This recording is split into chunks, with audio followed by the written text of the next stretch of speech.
नमस्कार दोस्तों, तो स्वागत है आपका अपने YouTube चैनल किंग डॉक्टर में। तो बिना देरी चलिए वीडियो को प्रारंभ करते हैं।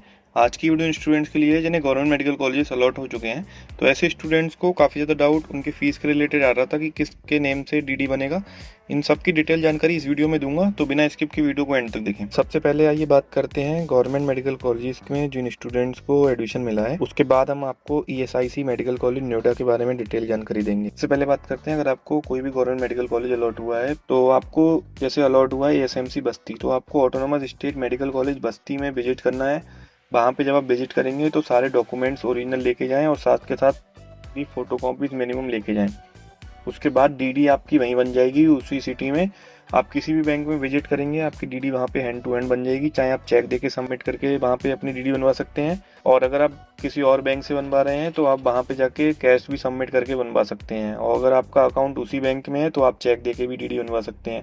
या आप पे डिपेंड करेगा आप किस तरीके से बनवाना चाहें। आप दोनों तरीके से बैंक से जाके आपकी डीडी इजीली बन जाएगा कुछ ही टाइम में।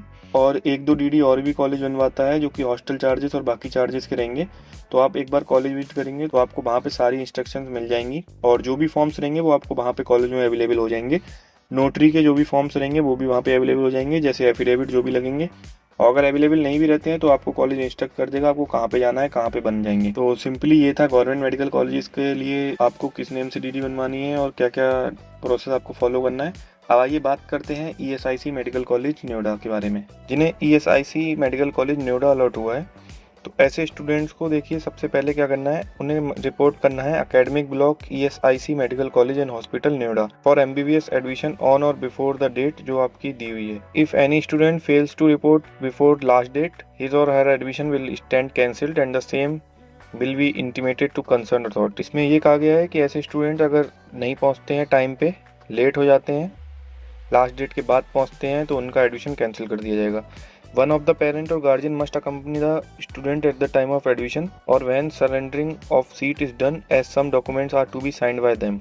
Parents and guardian must carry 2 ID proofs of self. Parent और guardian का होना कंपलसरी है एडमिशन के टाइम पे, और गार्जियन अपनी 2 ID प्रूफ भी लेके आए। The admission process may take more than 1 day. Out station candidates are requested to make their own staying arrangement accordingly. Admission में देखिए 1 से ज़्यादा दिन लग सकता है, तो इसलिए जो स्टूडेंट्स बाहर से आ रहे हैं वो अपने रहने का अरेंजमेंट खुद कर लें। ओरिजिनल डॉक्यूमेंट्स हैं वो अटल बिहारी वाजपेयी मेडिकल यूनिवर्सिटी को भेजे जाएंगे, तो इसलिए स्टूडेंट्स 3 जेरॉक्स कॉपी लेके आए। मिनिमम आपको 3 जेरॉक्स कॉपी रखनी है, जिससे कि आपको बाद में 2 आप कॉलेज को सबमिट कर देंगे और 1 आपके पास रहेगी। तो आप कोशिश करें 3 या 4 फोटोकॉपीज सभी डॉक्यूमेंट्स की रख लें। डॉक्यूमेंट्स क्या क्या आपको लेके जाने हैं वो एक बार मैं आपको बता देता हूँ, और इन डॉक्यूमेंट्स की आपको स्कैन्ड कॉपीज भी लेके आनी है। इन डॉक्यूमेंट्स को आप JPG या PDF फॉर्मेट में स्कैन करके सारे ओरिजिनल डॉक्यूमेंट्स आपको एक पेन ड्राइव में लेके आने हैं, और वो पेन ड्राइव भी कॉलेज को सबमिट करनी रहेगी। और इसके साथ साथ आपको एक फाइल फोल्डर भी देना है और A4 पोस्टल एनवलप भी देने हैं ओरिजिनल डॉक्यूमेंट्स रखने के लिए। अब आपको क्या क्या डॉक्यूमेंट्स लेके जाने हैं वो मैं आपको एक बार बता देता हूँ।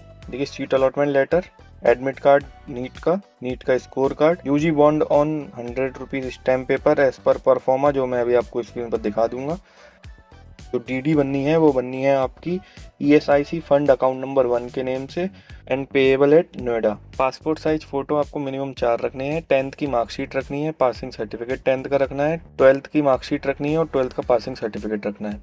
माइग्रेशन सर्टिफिकेट रखना है। गैप सर्टिफिकेट अगर आपका है तो आपको देना है, अगर एप्लीकेबल नहीं है तो आपको नहीं देना है। जैसे किसी ने 12th अगर इसी ईयर किया है तो आपको गैप सर्टिफिकेट नहीं देना है, और अगर आप पिछले साल या उससे पहले करें हैं तो आपको गैप सर्टिफिकेट भी देना रहेगा। कैरेक्टर सर्टिफिकेट आपको देना रहेगा, और कैटेगरी सर्टिफिकेट अगर एप्लीकेबल है तो कैटेगरी सर्टिफिकेट भी देना रहेगा। Anti ragging declaration, affidavit on 20 rupees stamp paper, और अंडरटेकिंग्स देनी है एनेक्सर 1 एंड 2 की।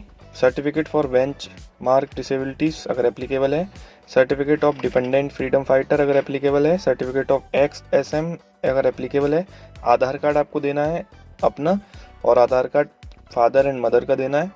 Print out of application form, और कोई डॉक्यूमेंट है वो आपको देना रहेगा। इसमें अगर कोई भी आपका जैसे PSC या आपने और कोई ग्रेजुएशन कोर्स कर रखा है तो वो डॉक्यूमेंट्स लगेंगे।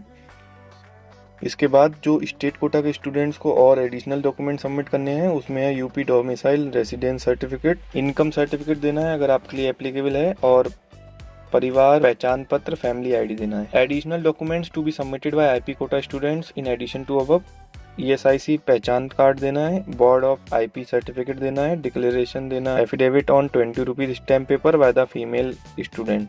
declaration affidavit of 20 rupees stamp paper by the IP parent of female student। और जो मैंने पहले बताया है, clearly scanned soft copies of all the above said documents with the name of the respected document should be submitted in the pen drive at the time of document verification in college in JPG और PDF formats। तो उसके बाद आपको ये जो form application form है ये आपको प्रिंट आउट निकल के ले जाना है और ये सारी चीज़ें फिल करनी है। जितना भी मैं अब आप स्क्रीन को दिखा रहा हूँ वो ये सारी चीज़ें आपको लेके जानी है। फीस स्ट्रक्चर के बारे में, ESIC के बारे में मैं ऑलरेडी आपको बता चुका हूँ।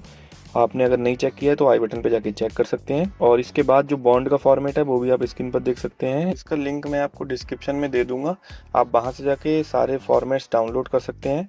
एक PDF आपको मिल जाएगी, उसमें सारे फॉर्मेट्स दिए हुए हैं और सारी इंस्ट्रक्शंस भी दी हुई हैं। ये जितने भी इसमें डॉक्यूमेंट्स दिए हुए हैं सभी के प्रिंट आउट आप निकलवा लें और फिल कर लें। और बिल्कुल भी आपको घबराने की ज़रूरत नहीं है, आप सारे डॉक्यूमेंट्स आप वहाँ पे लेके जाएं, सारा प्रोसीजर आपका हो जाएगा। और जो भी डॉक्यूमेंट अगर आप पे अवेलेबल ना हो तो एक बार आप कॉलेज से कह देंगे तो वो आपको उसके लिए कुछ दिनों की छूट दे देंगे। जैसे कि काफ़ी सारे स्टूडेंट्स को कुछ डॉक्यूमेंट्स अरेंज नहीं हो पाते हैं तो कोई इशू नहीं रहेगा, आप जाके कॉलेज से बात कर सकते हैं। बाकी लेकिन आप प्रेजेंट जरूर रहें, जो भी डेट्स दी गई हैं उस टाइम पीरियड में आप जरूर कॉलेज विजिट कर लें और अपना एडमिशन प्रोसेस कंप्लीट करा लें, नहीं तो आपकी सीट कैंसिल हो जाएगी। उम्मीद है मैंने आपके सभी डाउट्स क्लियर कर दिए होंगे। अगर इसके अलावा भी आपका कोई भी डाउट हो तो वो आप कमेंट करके पूछ सकते हैं और कमेंट में बता सकते हैं कि आगे आपको किस वीडियो में मैं कोशिश करूंगा उस पर वीडियो बनाने की। और भी इस वीडियो देखने के लिए आप चैनल को सब्सक्राइब कर लें और बेल आइकन को प्रेस कर लें। Thanks for watching.